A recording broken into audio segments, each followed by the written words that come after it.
अब इससे पहले कि हम आगे बढ़ें और आपको बताएं कोटा फैक्ट्री के बारे में, ये जो कारखाना है उसके बारे में, आपको ये भी बता दें कि राजस्थान की कांग्रेस सरकार पर दबाव कांग्रेस के ही विधायक ने डालना शुरू कर दिया है।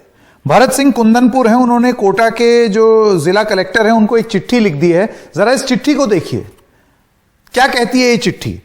कोटा कोचिंग के लिए पूरे देश में जाना जाता है। वो बहुत बड़ी संख्या में छात्र एवं छात्राएं यहां कोचिंग प्राप्त करने सभी प्रदेशों से आते हैं। ये शहर कोचिंग का हब बन गया है और कोचिंग प्रदान करना एक व्यवसाय व लाभकारी धंधा। अच्छे परिणाम प्रदान करने की दौड़ में कोचिंग घराने छात्रों पर भारी दबाव के कारण बन गए हैं। छात्रों के द्वारा आत्महत्या करना एक कारण पढ़ाई का अधिक दबाव है। छात्र ने आत्महत्या करने पर और उसके बाद जांच पुलिस प्रकरण में एफआईआर लगा देती है। वो कोचिंग संस्था की कोई जिम्मेदारी नहीं बनती है। कोचिंग संस्था के राजनीतिक रसूख बहुत मजबूत हैं। वह प्रशासन भी इतने प्रभावित रहता है क्योंकि बड़ी संख्या में, और ये पॉइंट देखिए, क्योंकि बड़ी संख्या में अधिकारी कोटा में केवल बच्चों को कोचिंग हेतु अपनी पोस्टिंग करवाते हैं कि पैसा बन सके। यह आरोप है कांग्रेस के विधायक ने ही अपनी सरकार पर लगा दिया है। मेरा सुझाव है कि पुलिस छात्रों द्वारा आत्महत्या करने पर कोचिंग संस्था की भूमिका की जांच करे व प्रथम दृष्टया उनके खिलाफ एफआईआर भी दर्ज करे। कोचिंग इंस्टीट्यूट को क्यों छोड़ दिया जाए? ये जो दबाव डाला जा रहा है, किस तरीके से एक नेक्सस बन गया है कि आप इंस्टीट्यूट को कुछ मत बोलिए। भाई बच्चों की जिम्मेदारी भी तो लेंगे या मरने को छोड़ देंगे उनको उनके हाल पर। अब आइए आपको एक एक करके बताते हैं कोटा किस तरीके से फैक्ट्री बन गई है। और ये फैक्ट्री ऐसा कारखाना है जिसमें जो प्रोडक्ट है वो बच्चे हैं। इस मशीन से बच्चे निकल रहे हैं। जेईई मेंस में करीब 10 लाख छात्र जेईई प्रवेश परीक्षा जो है वो देते हैं और जेईई एडवांस जो है उसमें 1.56 लाख 1.56 लाख छात्र पास होते हैं।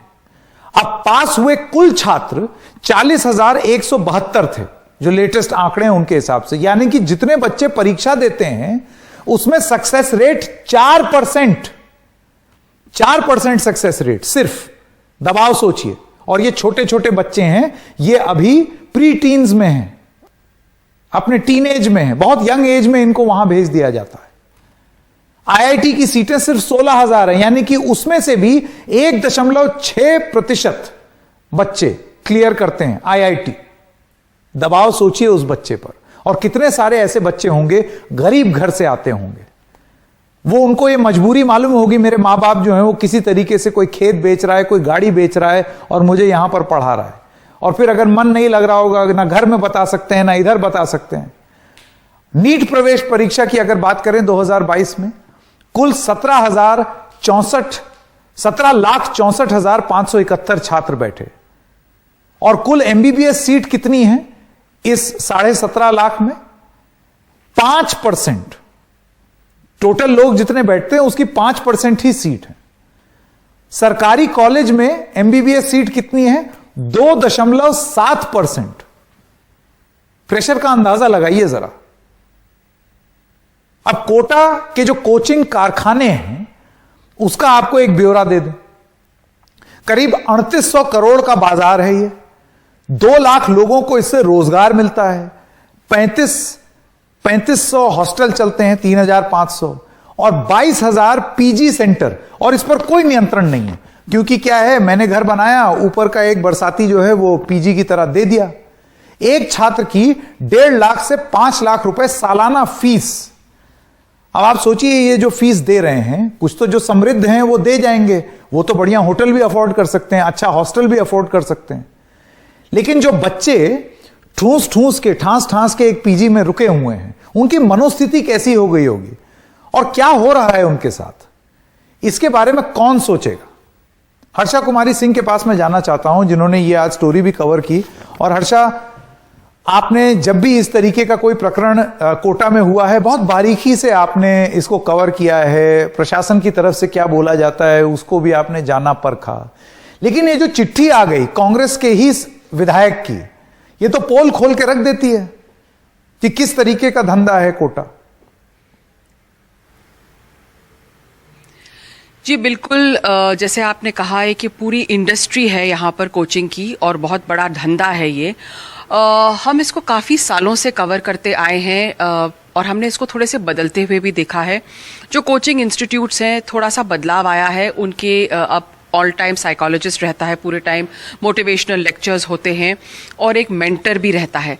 लेकिन अगर हम संख्या देखें तो ये बहुत ही, एक हम कह सकते हैं कि पूरे समुद्र में एक बूंद के बराबर है, क्योंकि 2 से 2.5 लाख बच्चे कोटा की फ्लोटिंग पॉपुलेशन है और वहाँ पर अगर 1 या 2 ही साइकोलॉजिस्ट हो तो 1-to-1 मेंटरिंग नहीं होती है। आज मैंने कई बच्चों से बात की और मैंने पूछा कि आपके लिए हेल्पलाइन है, आपको मालूम है कि हेल्पलाइन नंबर क्या है? उनको नहीं मालूम था हेल्पलाइन नंबर।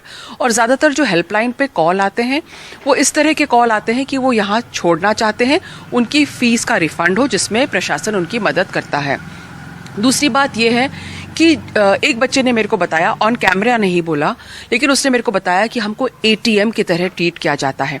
यानी कि उन्हें कमरे दिए जाते हैं और जो मकान मालिक हैं उनको सिर्फ रेंट से ही मतलब होता है, उससे अलावा उनको कुछ भी मतलब नहीं है। और ये बात प्रशासन ने भी हमें कही है कि जो पेइंग गेस्ट्स हैं, हॉस्टल्स हैं, उनमें कोई मापदंड नहीं है, छोटे छोटे प्लॉट्स में मकान बना लिए हैं, रोशनी नहीं है और बच्चे वहाँ पर रहते हैं। दूसरी बात यह है कि आपस में भी बच्चों का कंपटीशन रहता है, कौन कितना पढ़ रहा है। अच्छा, ये 6 घंटे पढ़ा है, मैं 8 घंटे पढ़ूंगा, उससे भी स्ट्रेस रहता है बच्चों को। और जो बच्चे हैं, हमने एक चीज़ और नोटिस की है कि आपस में वो ज़्यादा इंटरैक्ट नहीं करते हैं। मैं उस हॉस्टल में गई थी जहाँ पर 2 बच्चों ने सुसाइड किया, लेकिन जब मैं बच्चों से बात कर रही थी तो हैरानी की ये बात थी कि जो 15 बच्चे वहाँ पर रह रहे थे वो बहुत कम एक दूसरे से बात करते थे। और जब वजह जानने की कोशिश की तो उन्होंने कहा हम अपने कमरे में कमरा बंद करके बात करते रहते हैं। हमको पुलिस सोर्सेज ने ये भी बताया है कि एक बच्चा जिसने सुसाइड किया था, वो रात को रो रहा था, सबक सबक की उसकी आवाज़ आ रही थी, लेकिन कोई उसके पास गया नहीं। मैंने मकान मालिक से भी पूछा, मैंने कहा आप कितनी बार जाते हैं? उन्होंने कहा कि बच्चों के टाइमिंग अलग अलग रहते हैं, तो हम जाके देखते नहीं है कि कौन कब जग रहा है, कहाँ जा रहा है। हाँ, नमस्ते हाय हेलो हमारी हो जाती है। तो इतने दूर इस तरह से तनावपूर्ण स्थिति में ये जो बोझ लेके बच्चे चल रहे हैं, बर्डन ऑफ एक्सपेक्टेशंस है, माँ बाप की महत्वाकांक्षाएं हैं, खुद की भी है, एक एम्बिशन है, और फिर जो स्टडी शेड्यूल है बहुत ही एग्जैक्टिंग स्टडी शेड्यूल है। बच्चे जो हैं वो 6-6 घंटे क्लास करते हैं, 6 से 8 घंटे पढ़ाई करते हैं। और आप सोचिए कि एक 16 साल का बच्चा अगर आपसे कहे, मेरा भी बेटा 15 साल का है, वो बच्चा मेरे से कहता है कि अगर मैं 1 घंटा ज़्यादा सो लेता हूँ तो मेरे को स्ट्रेस होने लगता है। मुझे आज मतलब जो कोटा का हमने जो रिपोर्टिंग करी है उससे एक तरह से हट के एक रिपोर्टर बन के उसको देखना बहुत मुश्किल है, क्योंकि ये बच्चे हैं और इनके भविष्य के लिए हम सबको सोचना है। संकेत, हर्षा, आपने ऐसी बात की जो कि शायद सरकार, प्रशासन और कोटा से आ रही गाढ़ी कमाई से ऊपर उठ करके सोचना बहुत जरूरी है। क्योंकि आप जान लीजिए, जिनको आपने प्रोडक्ट बना रखा है ना, ये बच्चे हैं, ये आपके कारखाने के कल पुर्जे नहीं हैं। और उन माँ बापों पर क्या बीत रही होगी आज, आप जरा उसके बारे में भी सोचें। और एक अपील, बहुत बहुत शुक्रिया और धन्यवाद हर्षा ये रिपोर्ट हम तक लाने के लिए।